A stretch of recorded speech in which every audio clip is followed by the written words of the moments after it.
So on TV, live news has become a serious problem on college campuses live. Those will have the details. This man will have game you down with most of sport and the average of having your team's brick closer home. 5 coverage. It's just about average when it comes to binging. Good evening, I'm Steve Ostrowski. Christy Herman will join me in a few minutes. John Postlewaite, Clarion University's Director of Alcohol and Drug Awareness Education and Training, said the college's numbers have been within a few percentage points of the nation's average.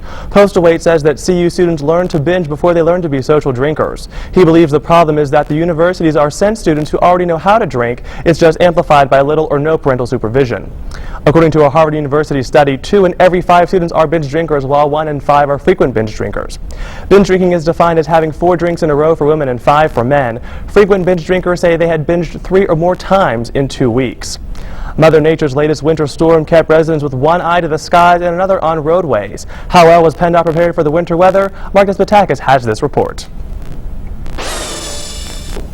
Get those shovels out because winter has hit the western Pennsylvania area again. PennDOT is ready to swing into full action to battle the storm. The current weather conditions right now, the snow's slacked off, but we started yesterday afternoon with anti-icing going out in the roadways and applying sodium chloride, which helped whenever the storm did come later on this morning. Salt and other de-icing supplies make the road safe for us, but will there be enough supplies? No, we have no problem with that. So far this winter we've used around 9,200 ton of salt and around 16,000 ton of antiskid, but on hand right now we still have around 2,500 ton of salt and we still have around 6,000 ton of antiskid, so we're okay for the rest of the winter. The National Weather Service is predicting that more snow will be coming into the Clarion area in the next few days. It could accumulate about an inch, maybe a little bit more, maybe up to 3 inches in some of the higher spots, but certainly not as much as across southern portions of Pennsylvania. As Richard Kane of the National Weather Service said, snow did hit the southern areas. The city of Pittsburgh was hit hard, receiving a few inches. So why was Clarion spared from the storm? Well, it seems that there's been a weather traffic jam of storm systems in the northeast. However, this storm is pushing eastward right on the heels of the storm that went through the area a couple of days ago. Now, that storm is sitting up off the Canadian Maritimes and spinning out in the ocean, and it's actually blocking this storm, and it's actually forcing it a bit more south than it would normally go. Well, if we're going to have more snow. Jen Bevino will be in later to give you the extended forecast. And we want to thank KDK for some of the video in that story. And coming up later in the show, we're going to hear my special report on how to stay healthy in this cold season. And Steve, I found out from PennDOT, they told me we're not going to have a lot of potholes this season, so keep your fingers crossed. Excellent news, Mark. Is there a number people can call to get an update on road conditions? Yes, there is. There is a specific number for interstates and highways in the state that would include I-80. You can call 1-888-783-6783. That number is on your screen now. And there's another number that you can call. It is for general road information. If you see something that needs to be fixed, if you see a pothole out there, because they told me there's not going to be any, and if you should see one, you can call this number, 1-800-FIX-ROAD or 1-800-349-7623. All right, Mark, we'll keep our eyes peeled. Thank you. Christy? A New Bethlehem man waived his rights to a hearing on Tuesday on charges he sexually assaulted a 15-year-old girl. 37-year-old Keith Trice is facing numerous charges, including statutory sexual assault, rape, and aggravated indecent assault. According to the Clarion County Sheriff's Department, Trice raped the girl after a Super Bowl party in Reimersburg on January 31st. Both the Sheriff's Department and the New Bethlehem Police have filed separate charges against Trice. 2 of Clarion County commissioners believe county officers seeking re-election should not use county time for campaigning. Sally Minnick told our newspaper exchange partner, the Clarion News, that she has not been campaigning on county time and feels it isn't professional to put a petition in front of someone who enters her office. Keith Martin agrees with Minnick, citing an incident that occurred during the 1996 election when Commissioner David Wagner participated in campaigns for Clarion County's Register Recorder Gregory Mortimer, who was seeking a seat in the State House of Representatives. According to the State Bureau of Elections, there is nothing illegal or improper about a county official campaigning for others, but the local election board can regulate campaigning by board members. You can read more about this story in tomorrow's Clarion News, along with these stories. The Clarion County Municipal Authority tables a discussion or action on a bond refinancing effort proposed by the county's Board of Commissioners. The North Clarion School Board has agreed to retain their athletic trainer, and State Representative Fred McElhatton announced his increased support for vocational education. Find out more about these stories tomorrow in the Clarion News. Preliminary unemployment figures for Clarion County show almost 2% increase in January. According to the State Department of Labor and Industries office in Erie, the unemployment rate was 6.9% in January, up from 5.1% in December. Although the number is up, the January 1998 rate for the county was 7.8% statewide. The jobless rate is 4.9%, just 1/10 higher than the national rate. February's unemployment figures will be announced March 30th. The death penalty will be sought against a 19-year-old charged with gunning down a police officer during a traffic stop. Timothy Williams was shot in the chest during his fatal confrontation with Kane police officer Stephen German back on February 20th. Williams was released from a Pittsburgh hospital on Monday and arraigned that night. Along with Williams, Coudersport residents Brian Lee Honey and Jason Trayer have been charged in the officer's death. Police allege that Honey stole the gun used in the shooting and sold it to Williams. Trayer supplied Williams with beer hours before the shooting, police say. State police arrested an Erie County man last night on charges he sexually abused 5 9-year-old girls last year. Police say that Martin Elmer Wickham of Lake City exposed himself, touched one victim, and paid some of the children to touch him between June and December of 1998.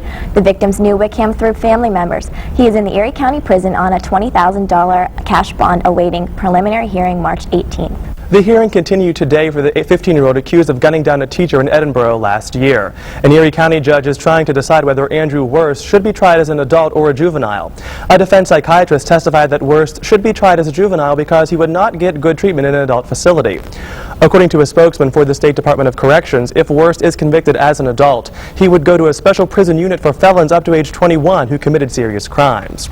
A Beaver County woman isn't too optimistic about getting her child back after attending a custody hearing yesterday. Amanda Coley's infant son was given away for adoption without her permission. She asked a 3-judge panel to reverse an earlier order that terminates Coley's parental rights. That order freed her son William for adoption. After the hearing, Coley said she did not think the hearing went well for her, though the judges did not say when they would rule. The defense team for millionaire John DuPont is asking a 3-judge Superior Court panel to grant him a new trial. DuPont was convicted of an Olympic killing wrestler David Schultz in 1996. Lawyers for DuPont say that he deserves a new trial because the trial judge should not have allowed testimony about his alleged drug use. High-profile attorney Alan Deschwitz is leading DuPont's defense team. The no word has on the court's ruling. A plan to determine whether the police target minorities for traffic stops in Pennsylvania was the focus of the discussion in Harrisburg today. State Representative Harold James and members of the Pennsylvania Black Caucus were in attendance to discuss problems similar to the alleged targeting of racial minorities in police in New Jersey. After announcing a slew of job cuts last week, Keystone Financial plans to add 50 to 60 new jobs in Altoona. Keystone Financial is the holding company for Altoona-based Mid-State Bank and Mid-State Region. President William Rossman says that the positions will be in their operations department. The department is moving to Altoona from a location in Schuylkill County. Authorities have identified a 70-year-old Beaver County man found dead in his driveway. William Wood died in Brighton Township, and an autopsy was to be held this afternoon. Police originally said he may have frozen to death, but Beaver County Chief Deputy Coroner Renee Isoldo says it now looks like he may have died of natural causes. She says it looks like he was walking from his car to his front door. A man who is serving probation for threatening his insurance agent got enough signatures to run for Cambria County Commissioner, but came up a little short on that filing fee. Donald Lee Fenton of Johnstown couldn't find the $100 in time to meet yesterday's deadline for filing nominating petitions, even though he had more than 700 names. Fenton was convicted back in September of making terroristic threats and harassment by communication. According to prosecutors, Fenton also told his insurance agent he would kill Congressman John Murtha, but that charge was later thrown out. Will Elizabeth Dole be the next Republican to throw her hat in the ring for the presidency? The answer is straight ahead. Plus, Americans might not be too concerned about the Y2K crisis as we originally thought. All this and more when TV5 News returns. TV5 News brings coverage closer to home. Standing out from the crowd is easy when you stop in at Fashion Bug, located in a Clarion mall. Whether you're looking for junior trendy, girls, or fashion for women, they have it all with many different styles. With our newly expanded shoe and accessory department, you're surely to find that special touch to enhance that new outfit. And if you have a fashion question, our experts are here to help. That's Fashion Bug, located in the Clarion Mall, just off Exit 9 of Interstate 80. Open Monday through Saturday, 10 a.m. till 9 p.m. Sunday from noon till 5. Fill your tummy with the things that are yummy at the Donut Hut. Our menu not only offers a variety of donuts, but many new items such as bagels and English muffins. The Donut Hut also offers a daily lunch special for only $1.95. Stop by on Mondays and receive a small coffee and 2 donuts for 99 cents. Thursdays offer a 10% discounts to students. That's the Donut Hut, located on Main Street in Clarion. Open Monday through Saturday, 5 a.m. to 8 p.m., and on Sundays from 5 a.m. to 6 p.m. Tell them that you saw this commercial on TV5 and receive a free donut at the place with donuts and a whole lot more. In news coverage closer to home, students at the Oil City Senior High School may have someone else watching over them, video cameras. According to the Derrick, the school board is collecting information on the cameras, which would track activity in the student parking lot and the in and out activity at the locker rooms. The board is in the process of exploring the proposal and make a decision at a later school board meeting. Representatives of the Venango County Assessment Office will be visiting properties in the county to update and correct assessment records. Field workers have already completed more than 2,500 properties around the surrounding areas and are now starting in Franklin. They are completing digital pictures and information with the measurements of the structures on each property. Robert Barr, who operates the Venango County Assessment Office through his Harrisburg-based company, says that they are visiting 40,000 parcels in the district, even vacant land. They will be finding buildings that have not been taxed for years. Barr says residents don't need to worry. His office just wants to find new houses or buildings that have not been placed on the tax rolls. An odd discovery on Friday as 28 TriStar household vacuums were found stashed in brush and covered in Oakland Township. Two former door-to-door sweeper salesmen, Christopher A. Stevenson and John Anthony Tobias of Meadville, obtained the vacuums after they were stolen from the Erie distributor they worked for.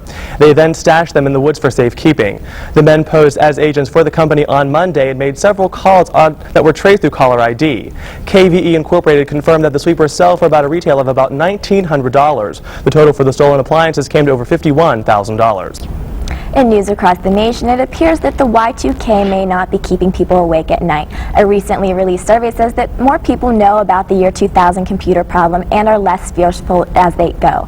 Only 21% of those polled now expect major problems, down from 34% in December. Still, 54% say that they avoid travel around the 1st of January, and about a quarter say that they'll buy a generator wood stove.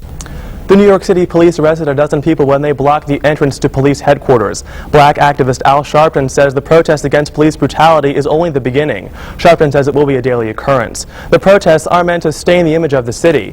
They're exercising these rights after last month's fatal shooting of a West African immigrant by police. They fired 41 bullets at an unarmed man. The police are outraged because the 4 officers have not yet been questioned and remain on desk duty. A historic Western Maryland inn burned this morning. A 4-alarm fire was brought under control at about 6:45 a.m. The extent of damage to the building is not yet known, but the 1807 building was once used as the headquarters of a Union hospital camp during the Civil War. It housed hundreds of wounded and sick soldiers. The blazing fire brought in 18 fire companies, including several units from Pennsylvania and one from West Virginia. So far, only mild injuries have been reported.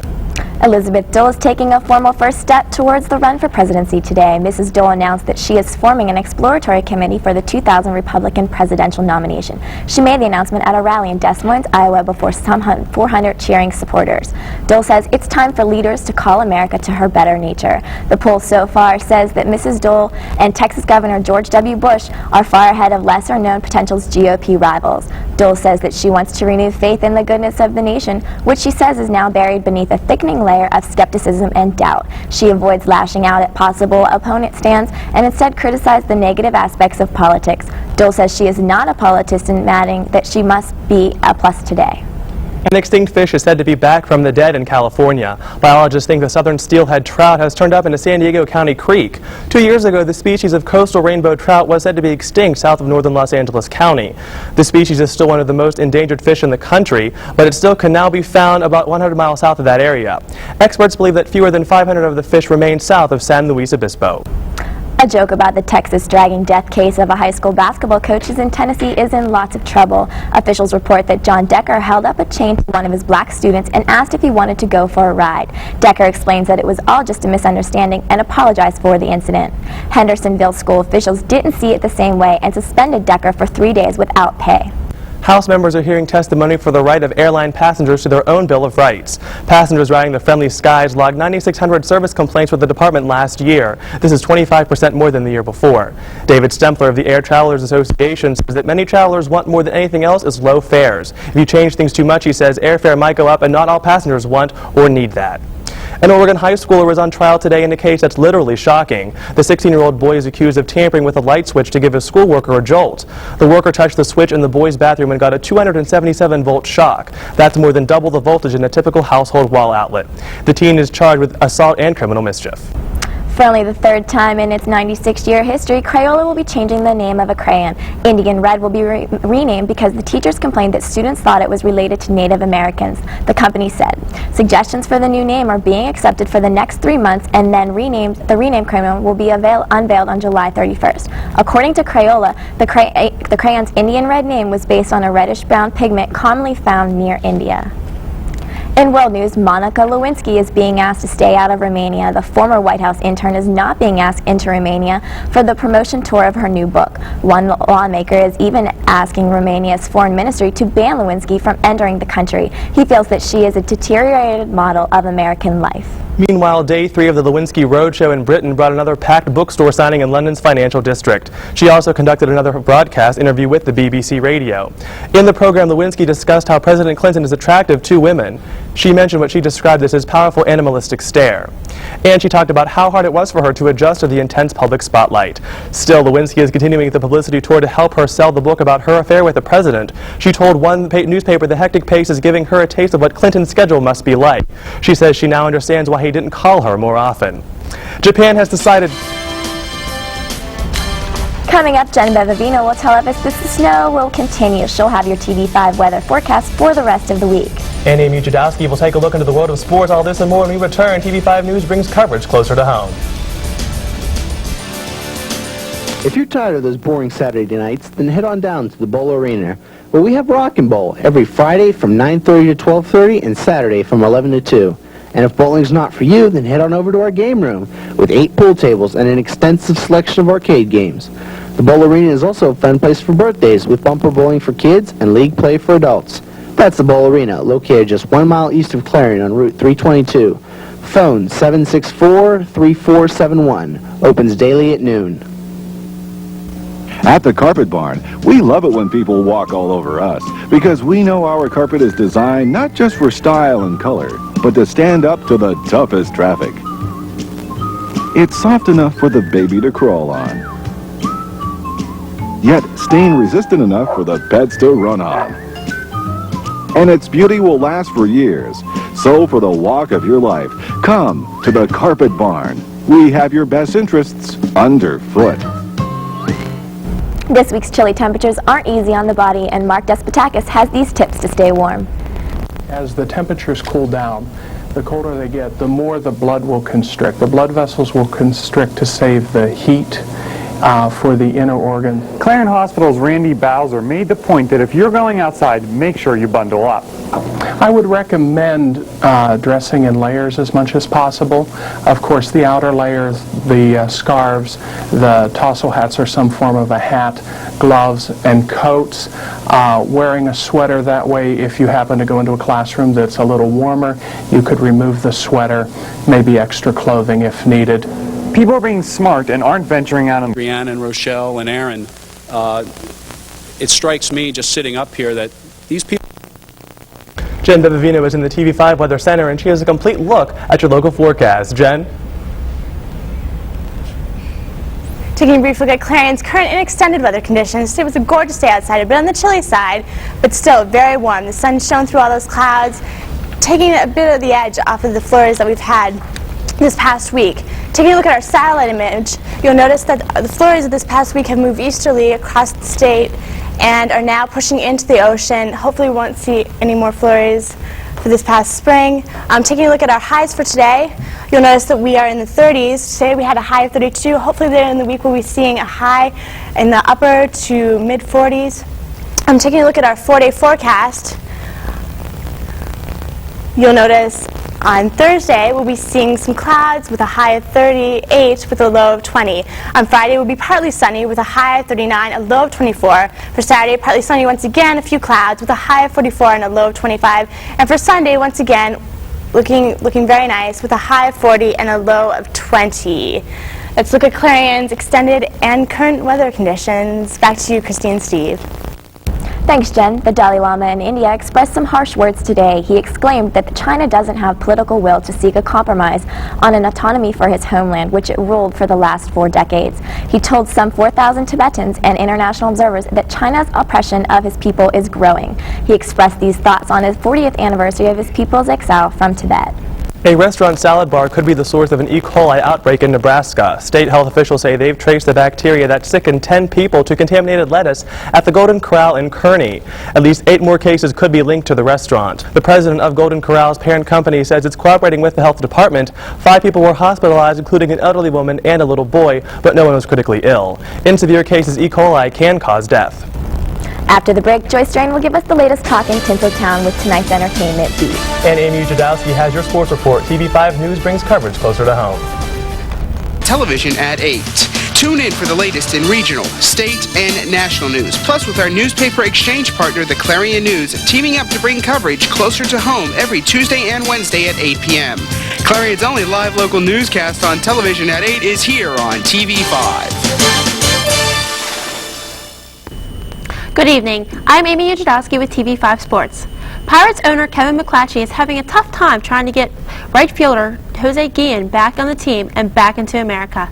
Guillen has missed almost 3 weeks of spring training because U.S. immigration officials questioned him about the validity of a marriage license he presented when he attempted to leave Dominican Republic for Florida.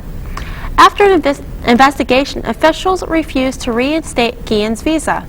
McClatchy said he doesn't have a specific solution in mind, but is working hard as this directly affects the Pirates. Guillen could arrive at training camp sometime on Thursday. Jerome Bettis said he would be a very disgruntled employee if the Pittsburgh Steelers didn't re-sign fullback Tim Lester, his blocking back and best friend. That means Bettis is not a very happy Steeler right now. The Steelers did decide not to re-sign Lester. Instead, they reached term with his backup, John Whitman, on a $3 million 3-year contract, including a $500,000 signing bonus. Steeler Director of Football Operations Tom Donahoe says Whitman was more signable and Lester will not return to the team. Pittsburgh Steelers coach Bill Cowher is taking another look at instant replay and says he'll support it this year. A version that Cowher helped develop will go before a vote of NFL owners next week at their meeting in Phoenix. Cowher said the new version of instant replay, called the 2-to-2, is better. Instead of losing a timeout when the replay official doesn't reverse the call, the new plan would let a replay official take over in the final 2 minutes who could reverse any call without a coach challenging it. Some good news for the Pittsburgh Penguins, as former owner of the team could owe the team's bank $45 million, according to the documents filed in bankruptcy court. Lawyers for current Penguin co-owner Roger Marino said documents indicate that former co-owner Morris Bellsberg guaranteed loans that the banks made the team. Bellsberg's lawyer, Steve Engberg, said the only way he could repay the $45 million is if the Penguins were sold and the price fell short of the amount needed to pay off the loans. With the good news, there is sometimes bad, as Pittsburgh Penguins took the loss last night against the New Jersey Devils. Jaromir Jagr scored the first goal of the night early during the first period, but Peter Skudra scored the 1 goal and assisted another as the Devils scored 3 times late in the first period. Jagr went on and scored another goal late in the second period.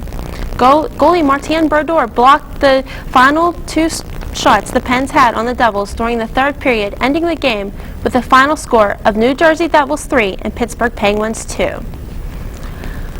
Flags are half-mast today for Hall of Famer Joe DiMaggio, who died in his home Monday night.